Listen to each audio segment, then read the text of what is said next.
Then I'll send that. Rouse.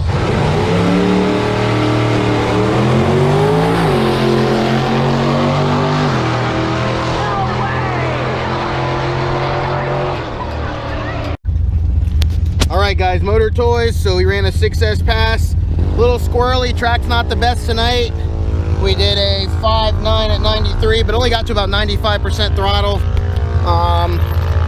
Ton of rubber caked on here from spinning, but I think the Monza ran, I'll find out exactly, I think mid to high 6s, so good run all in all. That's a full built drag car. 10 seconds in the quarter, I mean that's a fast car.